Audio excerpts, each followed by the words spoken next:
엄마, 불이야. 아이들의 비명이 연기 속에서 들려왔습니다. 문고리를 잡으려는 순간 손바닥이 지글지글 타들어갔어요. 뜨거워. 저는 소리쳤습니다. 불길은 점점 커져만 갔죠. 천장에서 뚝뚝 소리가 났어요. 검은 연기가 쏟아지기 시작했습니다. 엄마, 기침, 숨을 못 쉬겠어요. 서연이가 바닥에 주저앉더니 그대로 쓰러졌습니다. 서연아, 그 순간 누군가 제 옆을 스쳐 지나갔습니다. 명품 코트를 벗어 손에 감은 그 사람은 주저없이 뜨거운 문을 박차고 들어갔습니다. 쓰러진 서연이를 몸으로 덮치듯 끌어안았어요. 3년 전 저를 집에서 내쫓았던 바로 그 사람이었습니다. 할머니, 연기 속에서 새 아이가 할머니를 알아봤습니다. 화상을 입은 손으로도 그분은 손주들을 놓지 않았죠. 3년 만의 재회였습니다. 하지만 이 극적인 순간에 이르기까지 우리에겐 긴 이야기가 있었습니다. 그 전에 인생라디오 구독, 좋아요 부탁드립니다.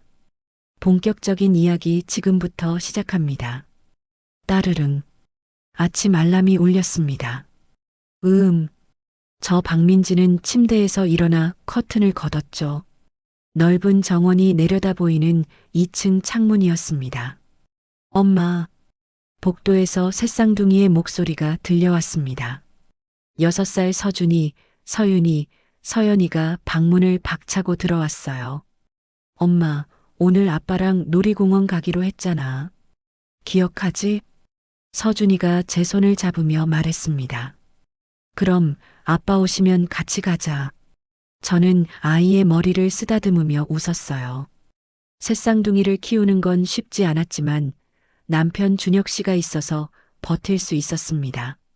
서진 씨, 계단 아래에서 시어머니 강유진 님의 목소리가 들렸습니다. 차갑고 날카로운 목소리였죠. 저는 새쌍둥이 손을 잡고 계단을 내려갔습니다. 시어머니는 거실 소파에 앉아 태블릿을 보고 계셨어요. 아이들 교육 선생님 다시 알아봐야겠어요. 제가 소개받은 분으로 바꿀 테니 그렇게 하세요. 일방적인 통보였습니다. 하지만 어머님, 지금 선생님이 아이들이랑 잘 맞는데 당신 의견 묻는 거 아니에요.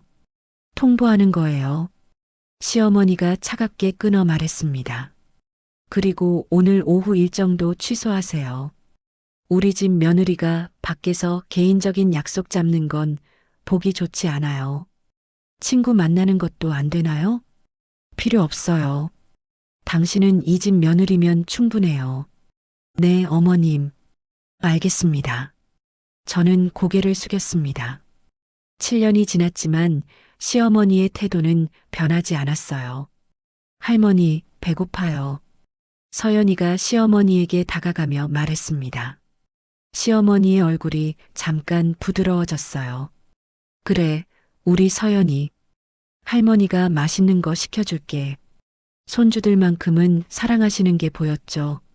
하지만 저를 볼 때와는 전혀 다른 표정이었습니다. 여보, 나 출근한다.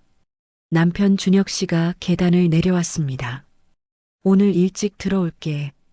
아이들이랑 놀이공원 가야지. 준혁 씨는 제게 다가와 이마에 가볍게 입을 맞췄습니다. 준혁 씨만큼은 저를 지켜줬습니다. 복도 끝에서 가사도우미 박순자 할머니가 나오셨습니다. 서진 씨, 너무 긴장하지 마세요. 할머니가 지나가시며 작게 속삭이셨지만 저는 긴장을 풀 수가 없었습니다. 하지만 그날 저녁 모든 게 달라졌습니다. 준혁 씨가 돌아오지 않았어요. 전화벨이 울렸습니다. 경찰이었죠. 부인이십니까? 남편분이 교통사고를 당하셨습니다. 제 다리에 힘이 풀렸습니다. 장례식장은 조문객들로 가득했습니다. 저는 상복을 입고 앉아 있었지만 아무것도 실감이 나지 않았어요. 삼가 고인의 명복을 빕니다. 사람들이 오갔지만 저는 그저 고개만 숙였습니다. 3일장이 끝난 후 시댁 식구들이 모였습니다. 회장님, 시어머니, 그리고 변호사까지. 민지 씨, 우리 이야기 좀 합시다. 시어머니가 차갑게 말했습니다. 저는 새쌍둥이를 순자 할머니에게 맡기고 거실로 갔죠. 준혁이가 사고 나던 날 당신이 문자 보냈죠? 시어머니가 휴대폰을 꺼내 보여줬습니다. 여보, 일찍 오면 좋겠어요. 아이들이 아빠 보고 싶어 해요. 제가 보낸 문자였습니다. 이 문자 때문에 준혁이가 서두르다 사고가 난 거예요. 경찰도 그렇게 말했어요. 어머님, 그건 당신 때문에 내 아들이 죽었어요. 시어머니가 소리쳤습니다. 저는 할 말을 잃었죠. 어머님, 아이들은 안 됩니다. 절대 못 두고 갑니다. 저는 처음으로 시어머니에게 맞섰습니다. 그래요? 그럼 당신 선택이에요. 아이들 데려가되 한 푼도 못 받는 거예요. 생활비도 양육비도 아무것도 없어요. 회장님이 침묵 속에서 고개를 끄덕였습니다. 일주일 안에 집 정리하고 나가요. 가져갈 건 개인 물건뿐이에요. 저는 떨리는 발걸음으로 2층으로 올라갔습니다.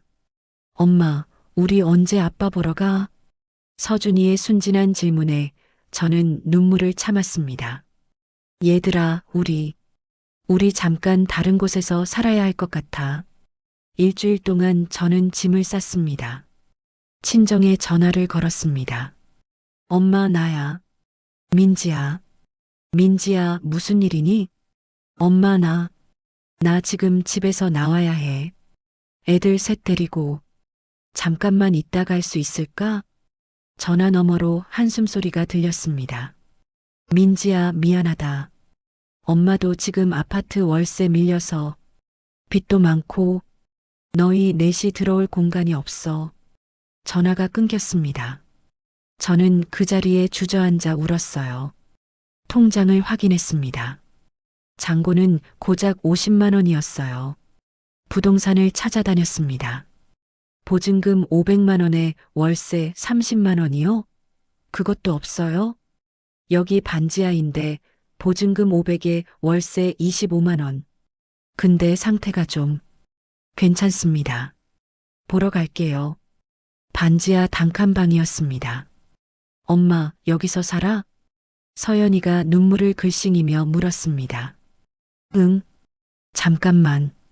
엄마가 곧 더 좋은 곳 구할게. 거짓말이었습니다. 결혼 반지를 팔아 보증금을 만들었어요. 죄송하지만 이 반지 얼마 받을 수 있을까요? 500만 원 드릴게요. 손가락이 텅 비었습니다. 이사하던 날 대문을 나서는 순간을 잊을 수 없습니다. 시어머니는 2층 창문에서 내려다보고 있었어요. 저는 고개를 들어 시어머니를 바라봤습니다. 눈물이 흘렀지만 고개는 숙이지 않았어요. 새쌍둥이 손을 꼭 잡고 대문을 나섰습니다. 반지하 생활석 달째였습니다. 저는 새벽 5시에 일어났어요. 낡은 손수레를 끌고 동네를 돌아다녔습니다. 엄마, 배고파? 서준이가 일어나며 말했습니다. 냉장고를 열었어요. 계란 3개와 김치가 전부였죠. 계란을 삶아 아이들에게 하나씩 나눠줬습니다. 엄마는 안 먹어? 서윤이가 물었습니다. 엄마는 아까 먹었어. 너희들 많이 먹어. 거짓말이었습니다. 어제부터 아무것도 먹지 못했거든요. 따르릉. 학교에서 전화가 왔습니다. 어머님, 서준이, 서윤이, 서연이 준비물을 제때 챙겨주시지 못하고 계시네요. 급식비도 2달째 밀렸고요. 죄송합니다. 제가 형편이 어려워서 제 목소리가 떨렸습니다. 전화를 끊은 후 저는 벽에 기대 주저앉았습니다. 오후 저는 아이들 손을 잡고 다시 폐지를 주우러 나갔어요. 서연아, 엄마가 할게. 너는 오빠, 언니 손잡고 있어. 그때 학교 친구 한 명이 엄마와 함께 지나갔습니다. 엄마, 저애 우리 반 서준이야. 근데 왜 폐지 줍고 있어? 아이가 크게 말했고 서준이는 얼굴이 새빨개져서 고개를 숙였습니다. 쉿, 조용히 해. 저러니까 친구들이랑 안 놀지. 그 엄마가 아이 손을 끌고 빨리 지나갔지만 서준이는 그 자리에 굳어버렸어요. 엄마, 나 학교 안 갈래. 서준이가 울먹이며 말했습니다. 저는 아이를 안았어요. 서준아, 미안해. 엄마가 미안해. 제 눈에서 눈물이 쏟아졌습니다. 손수레에 폐지를 가득 싣고 고물상으로 갔습니다. 오늘은 5천 원이네요. 고물상 주인이 돈을 건넸어요. 하루 종일 주운 게 고작 5천 원이었습니다. 감사합니다. 편의점에서 컵라면 3개를 샀습니다. 아이들 저녁이었죠. 며칠 후 학교에서 또 전화가 왔습니다. 어머님, 급식비 문제로 내일부터 당분간 아이들이 급식을 못 받을 것 같습니다. 선생님, 제발 일주일만 기다려주세요. 제가 꼭 마련할게요. 최대한 노력해 보겠습니다만 전화가 끊겼습니다. 저는 그 자리에 주저앉았어요.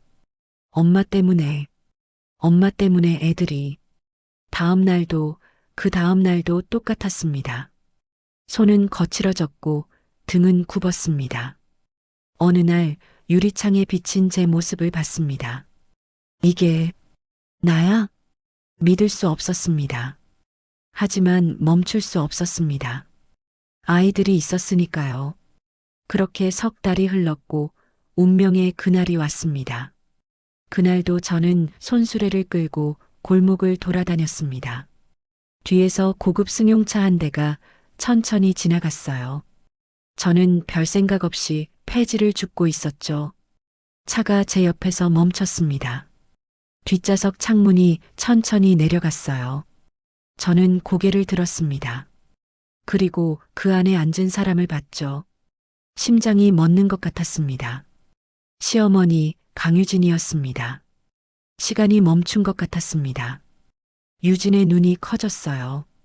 폐지를 줍고 있는 제 모습, 손에 묻은 때, 지친 얼굴, 낡은 옷차림, 그리고 제 뒤에서 고개를 숙이고 서 있는 새쌍둥이들. 서준아, 서윤아, 서연아. 유진이 떨리는 목소리로 손주들의 이름을 불렀습니다. 하지만 아이들은 할머니를 알아봤는지 움찔하며 뒤로 물러섰어요. 유진의 얼굴에서 혈색이 사라졌습니다. 입술이 떨렸어요. 민지 씨, 뭔가 말하려는 듯 했지만 목소리가 나오지 않았죠. 저는 얼굴이 붉어졌습니다.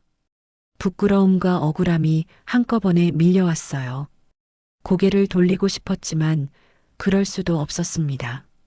손수레를 놓을 수도 없었죠. 이게 우리 생계였으니까요. 제 눈에서 눈물이 흘러내렸습니다. 차 안에서 유진은 말문이 막혔습니다. 운전석 옆에 가사도우미 박순자 할머니가 앉아 있었어요. 사모님, 저게. 순자 할머니가 조심스럽게 말했지만 유진은 대답하지 못했습니다. 며느리가 폐지를 줍고 있었습니다. 손주들이 낡은 옷을 입고 고개를 숙인 채 따라다니고 있었죠. 유진의 가슴이 무너지는 것 같았습니다. 기사님, 차 세워주세요. 유진이 떨리는 목소리로 말했지만 이미 차는 앞으로 나아가고 있었어요. 유진은 뒤를 돌아봤지만 며느리와 손주들의 모습은 점점 멀어졌습니다. 사모님, 괜찮으세요? 순자 할머니가 물었지만 유진은 대답하지 않았어요. 창밖만 바라보고 있었죠. 머릿속에서 3년 전 일들이 떠올랐습니다. 당장 집 나가요. 아이들은 두고 가고요. 한 푼도 못 받는 거예요. 생활비도 양육비도 없어요. 자신이 내뱉었던 차가운 말들이 귓가에 맴돌았습니다. 그때는 옳다고 생각했어요.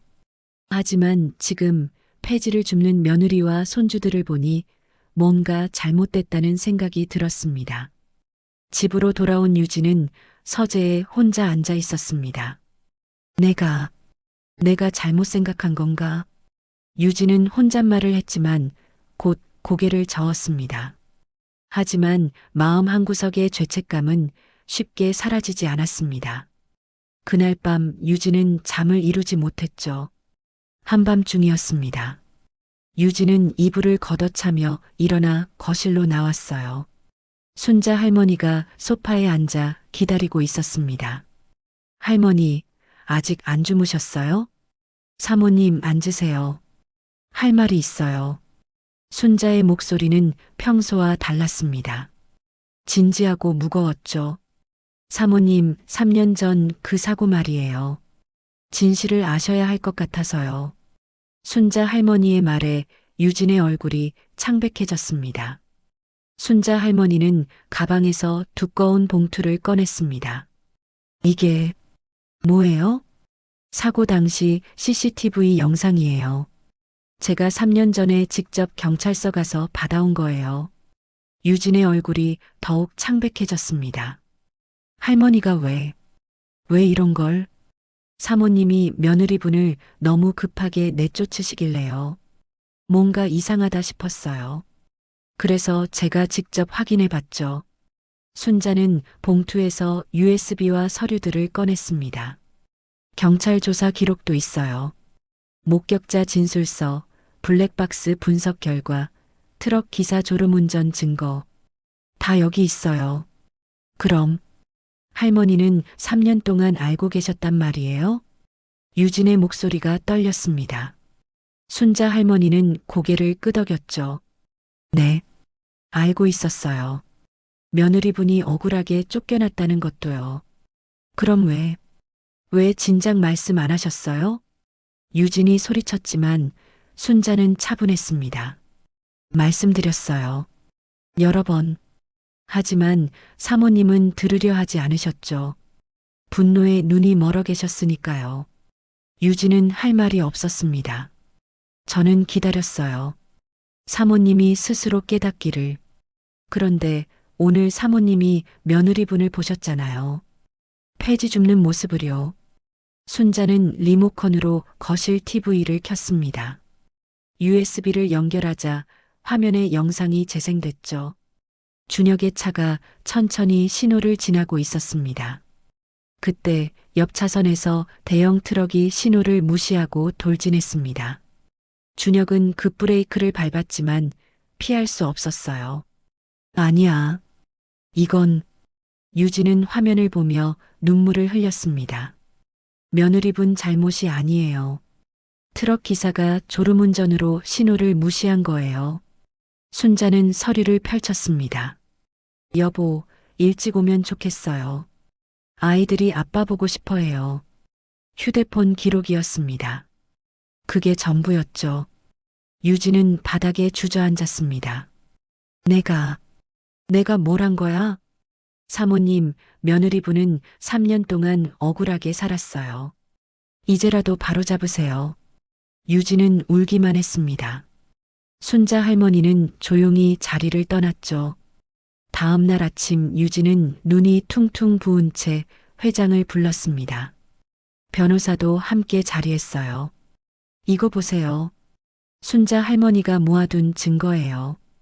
이게 사실이란 말이요? 네. 며느리 민지한테 잘못이 없었어요. 우리가 오해한 거예요.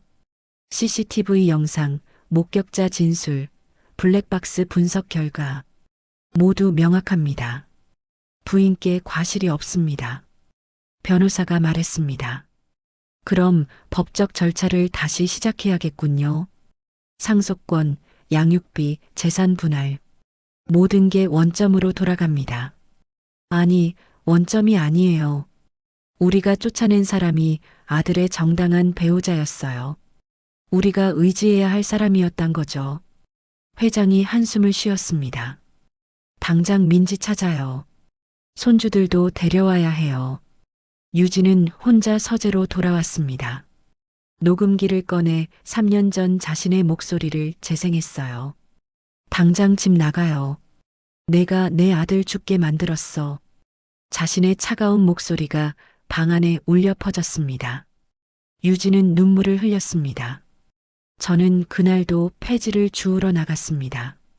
휴대폰이 울렸습니다. 박민지 씨 맞으십니까? 법무법인 정희입니다. 시댁에서 면담을 요청하셨습니다. 시댁이요? 네.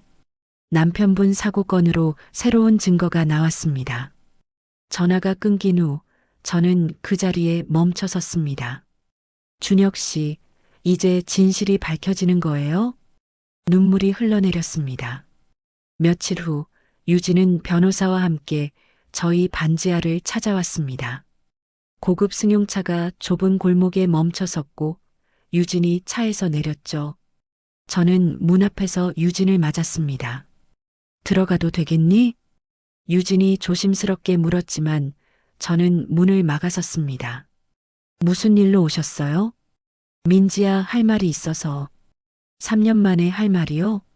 그때는 한마디도 들으려 하지 않으시더니 저는 비웃었습니다. 변호사가 나섰습니다.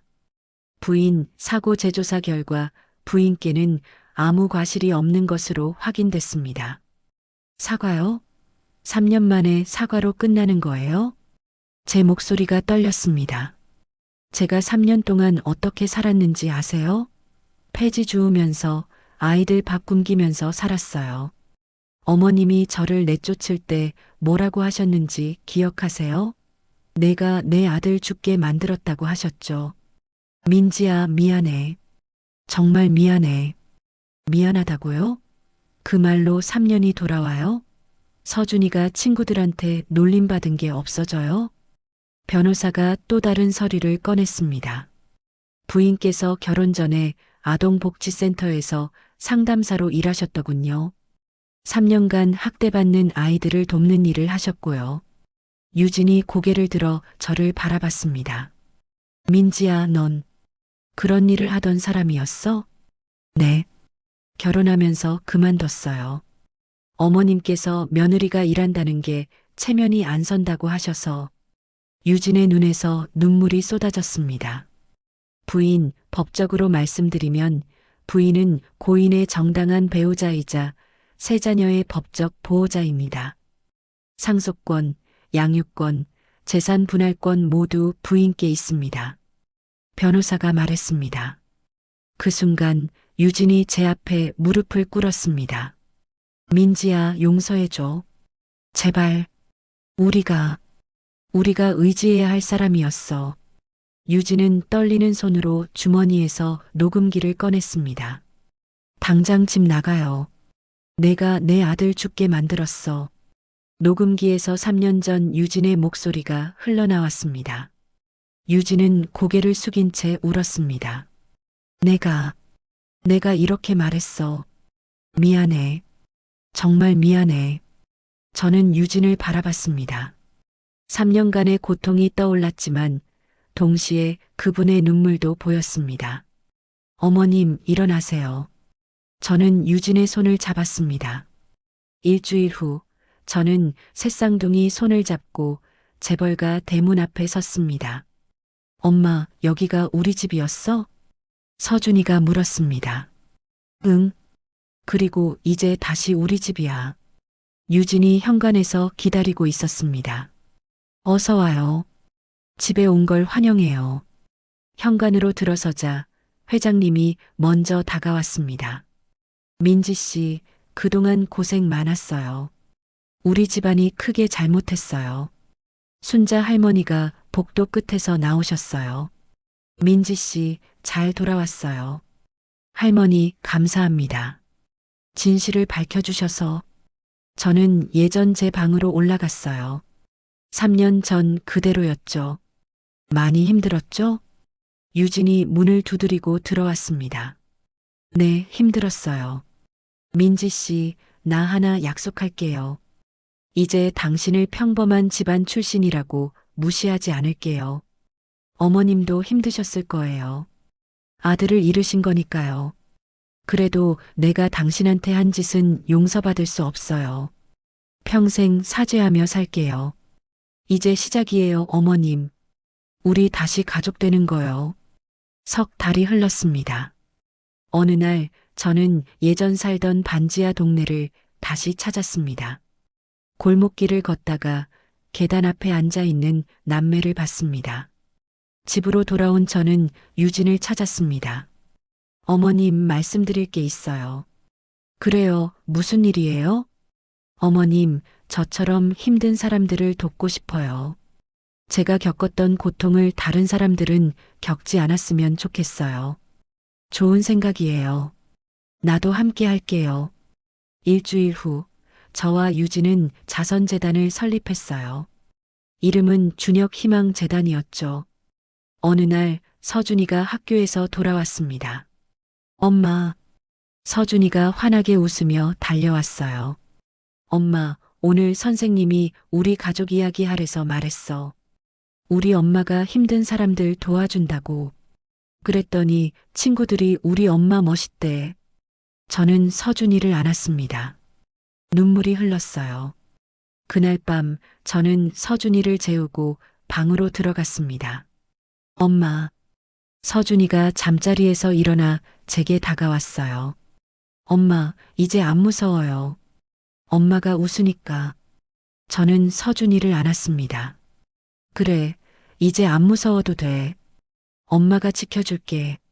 저는 창밖을 바라봤습니다. 정원에 꽃이 피어 있었어요. 3년 전의 고통이 이제는 누군가를 돕는 힘이 됐습니다. 체면보다 진심이 중요하고 용서가 미움보다 강하다는 걸 배웠습니다. 그리고 가족이란 피로 이어진 것이 아니라 마음으로 이어진 것이라는 걸 알게 됐습니다.